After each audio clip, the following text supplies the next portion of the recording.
Welcome to Abstralbus. In this video, I will show you how to use Find My Device by Google to find a lost or stolen Android phone. To do that, from your PC, go to google.com/android/find. Use that address in any web browser. You must be logged into your Google account to access this service. It will locate your phone. It will show Wi-Fi it's connected to, its battery information. You can play sound if you know it's nearby and just lost. After you hear sound from it, you can locate it from nearby. If it is stolen, you can mark this phone as lost. If you mark the phone as lost, Google will lock the phone remotely.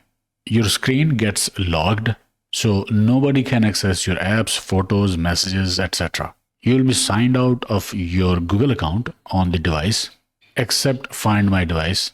This helps stop someone from using your account on that phone. Google will display a message and phone number on the lock screen, like, "This phone is lost. Please call this number." Google will keep location tracking active, so you can still try to locate the device. Google may also disable some sensitive features like Google Wallet payments.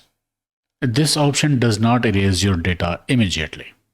If you don't want to mark the phone as lost, you can factory reset your phone to make sure your data remains private. And if this service does not find the phone immediately, click reload icon and wait few seconds. To get the exact location, you can click on the pin icon. That will show you exact coordinates, exact pinpoint location where it is right now on the map. So this is an easy way to find the phone that is lost or stolen. Okay, I hope it helped. Like, share, subscribe, and I will see you in the next one.